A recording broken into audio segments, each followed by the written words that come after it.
एक बार एक बहुत ही रिनाउंड जापान की कॉस्मेटिक्स की कंपनी थी। उस कंपनी को एक कस्टमर से कंप्लेंट मिली कि उसने उस कंपनी के काफी सारे सोप खरीदे थे, लेकिन एक सोप के बॉक्स के अंदर सोप नहीं निकला, यानी वो डब्बा खाली था।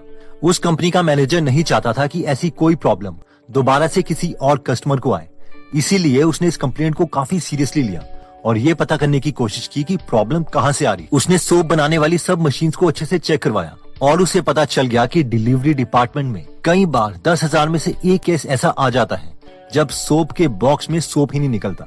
उस मैनेजर ने अपनी कंपनी के इंजीनियरिंग डिपार्टमेंट से कहा कि उसे इस प्रॉब्लम का सलूशन 1 महीने के अंदर चाहिए। बस अपने मैनेजर का ऑर्डर सुनते ही पूरा इंजीनियरिंग डिपार्टमेंट इस प्रॉब्लम को सॉल्व करने में लग गया और उन्होंने एक्सरे मशीन का यूज करके एक ऐसा डिवाइस बनाया जिसे कन्वेयर बेल्ट के साथ रखा जा सकता था।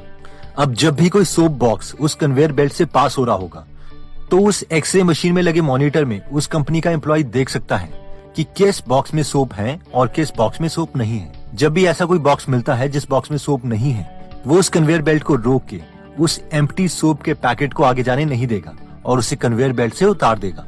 ऑब्वियसली 2 महीने में एक ऐसा डिवाइस बनाना खुद में एक बहुत बड़ी अचीवमेंट थी, लेकिन इसमें बहुत पैसे खर्च हुए और साथ में एक एम्प्लॉय को हमेशा कन्वेयर बेल्ट के सामने एक्सरे मशीन को देखते रहना पड़ा। एक्सरे मशीन को देखना भी था और जब भी उस कन्वेयर बेल्ट को रोका जाएगा तो उस कंपनी की सोप प्रोडक्शन भी कम हो जाएगी। ऐसा कहते हैं कि कुछ महीनों के बाद उस कंपनी को पता चला कि सेम प्रॉब्लम एक सिमिलर छोटी कंपनी को भी आ रही थी और दूसरी कंपनी ने इसके लिए कोई एक्सरे मशीन यूज नहीं की, बल्कि बहुत ही सिंपल सोल्यूशन यूज किया जिसमें किसी एक्स्ट्रा एम्प्लॉय की जरूरत भी नहीं थी। सोल्यूशन ये था कि उस कन्वेयर बेल्ट के सामने एक तेज स्पीड का फैन लगाया जाएगा जिसकी स्पीड इतनी होगी कि खाली बॉक्स को वो कन्वेयर बेल्ट से हटा देगी, लेकिन इतनी ज्यादा भी नहीं होगी कि भरे हुए पैकेट को कन्वेयर बेल्ट से हटा दे। और ऑब्वियसली ये एक एग्जांपल है जो डिफरेंशिएट करता है हार्ड वर्क को स्मार्ट वर्क से। तो ऑब्वियसली अब सवाल ये आता है कि हम कैसे ट्रैक करें कि हम सिर्फ हार्ड वर्क कर रहे हैं या फिर हार्ड वर्क को स्मार्ट तरीके से कर रहे हैं। तो हम स्मार्ट वर्क कर रहे हैं कि नहीं, इसके लिए 3 इंपॉर्टेंट चेक्स हैं, जिसमें सबसे पहला चेक कहता है spend time in acquiring rare but valuable skills, यानी ऐसी स्किल्स एक्वायर करो जो सबके पास ना हो but at the same time वो वैल्यूएबल भी हो।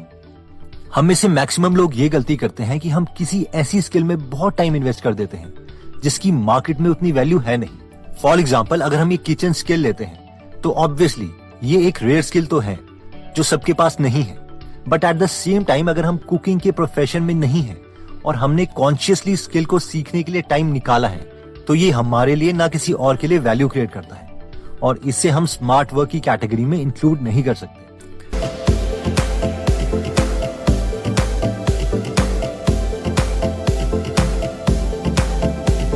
अगर हम बिलियनर मार्क क्यूबन की बात करें तो 1995 में जब इंटरनेट का बूम था और सब पागलों की तरह इंटरनेट कंपनीज खोल रहे थे, तब मार्क क्यूबन ने भी इसमें अपॉर्चुनिटी देखी। उन्हें पता चल गया था कि प्रोग्रामिंग और टेक्नोलॉजी इतनी जल्दी चेंज हो रही थी कि अगर किसी ने पहले से प्रोग्रामिंग भी सीखी थी तो उसे ज्यादा एडवांटेज नहीं था और कोई भी इन स्किल्स को जल्दी से एक्वायर कर सकता था, जो कि रेयर के साथ साथ वैल्यूएबल भी थी।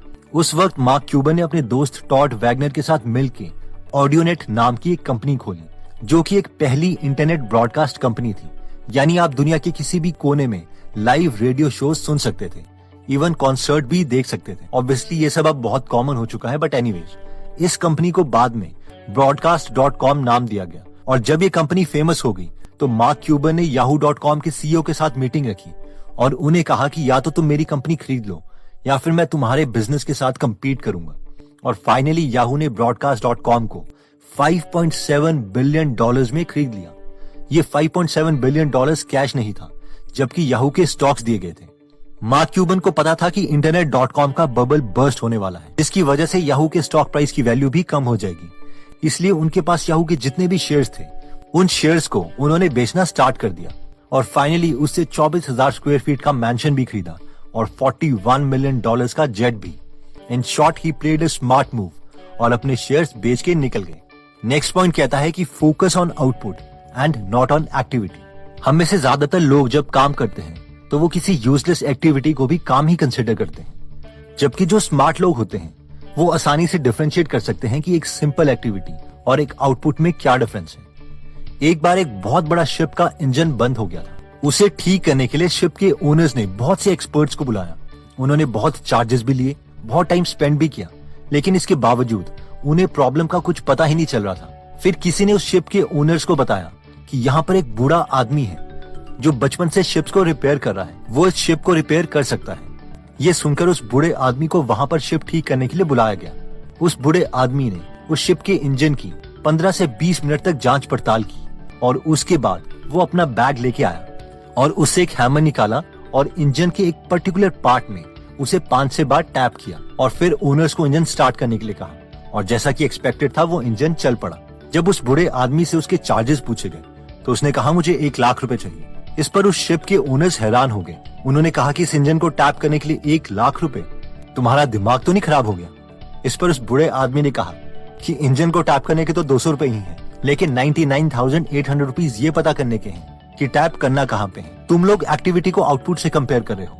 तुमने इतने पैसे उन इंजीनियर्स को भी पे कर दिए जो यहाँ पर 3 दिनों तक रहे, लेकिन फिर भी उनसे इंजन ठीक नहीं हुआ। तो अगेन द पॉइंट इज कि स्मार्ट पीपल आउटपुट पर फोकस करते हैं और डम्ब लोग एक्टिविटी पर फोकस करते हैं और उसे हार्डवर्क बोलते हैं। नेक्स्ट पॉइंट कहता है कि smart people hang out with best possible people. अगर आप उन लोगों के साथ रहते हैं जो ऑलरेडी वो अचीव कर चुके हैं जिसे आप अचीव करना चाहते हैं, तो ऑब्वियसली बहुत चांसेस हैं कि आपको सक्सेस जल्दी मिल जाएगी। इलॉन मस्क बोलते हैं कि जब वो साउथ अफ्रीका में थे तब भी वो जानते थे कि उनके सक्सेसफुल होने के चांसेस बहुत होंगे अगर वो यूएस में रहते हैं as compared to South Africa, और इसीलिए वो साउथ अफ्रीका से यूएस भी चले गए थे। और आपको क्या लगता है कि जब वॉरेन बफेट को पता चला था कि बेंजामिन ग्राहम कोलंबिया यूनिवर्सिटी में पढ़ाते हैं, तो उन्होंने भी कोलंबिया यूनिवर्सिटी में एडमिशन क्यों ले ली थी? ऑब्वियसली इसीलिए क्योंकि वो जानते थे कि ऑलरेडी सक्सेसफुल लोग आपको भी सक्सेसफुल बना सकते हैं। जस्ट इमेजिन कीजिए आपके सक्सेसफुल होने के चांसेस कब ज्यादा होंगे, जब आप ड्रग एडिक्ट्स के साथ रहेंगे या फिर आईआईटी या एमआईटी के टॉपर्स के साथ रहेंगे, जब आप किसी लोकल बिजनेसमैन के साथ रहेंगे या फिर बैंगलोर में किसी बड़े बिजनेसेस के साथ। आपको ज्यादा नॉलेज कहाँ से मिल सकती है? आपके किसी रिश्तेदार से या फिर उन फील्ड्स के एक्सपर्ट से। आई होप ऑब्वियसली आपको इनके आंसर्स पता है, लेकिन बहुत कम लोग हैं जो कॉन्शियसली अपना एनवायरनमेंट चेंज करने की कोशिश करते हैं। अब ऐसा भी नहीं है कि एक गांव से बड़ा बिजनेस नहीं खोला जा सकता या फिर नॉर्मल फ्रेंड्स के साथ रहकर भी हम अच्छे एग्जाम क्लियर नहीं कर सकते। ऑब्वियसली ऐसा हो सकता है, बट ये एक्सेप्शंस हैं। लेकिन अगर आप सैंपल साइज बढ़ा दो और 1000-2000 लोगों की बात करो तो ऑब्वियसली ज्यादा सक्सेस स्टोरीज आपको कहां पर सुनने को मिलेगी? जहां पर एनवायरनमेंट अच्छा होगा। I remember thinking and saying that America is where great things are possible more than any other country in the world. तो दोस्तों इस वीडियो में हमने स्मार्ट वर्क के बारे में कॉन्सेप्ट्स देखे, जिसमें सबसे पहले हमने जापानीज केस स्टडी देखी थी कि एक कंपनी ने सोप के एम्प्टी बॉक्स को ट्रैक करने के लिए एक्सरे मशीन्स के साथ मॉनिटर कनेक्ट किया, जबकि दूसरी कंपनी ने उसी प्रॉब्लम को एक पंखे को यूज करके सॉल्व कर दिया। इसके बाद हमने 3 मेथड्स देखे थे जिससे हम स्मार्ट वर्क कर सकते हैं, जिसमें सबसे पहले हमने देखा था कि acquire rare and valuable skill. अब मैं इसे मानता हूं कि हमारे देश में बहुत से लोग मेहनती हैं, लेकिन मैक्सिमम लोगों के साथ इश्यू यही है कि हम अपनी मैक्सिमम मेहनत गलत डायरेक्शन में लगा रहे हैं। हमें वो स्किल्स अचीव करनी है जो रेयर हो, लेकिन जिनकी मार्केट में वैल्यू भी हो। आंखें बंद करके यूजलेस मेहनत करके भी कोई फायदा नहीं है।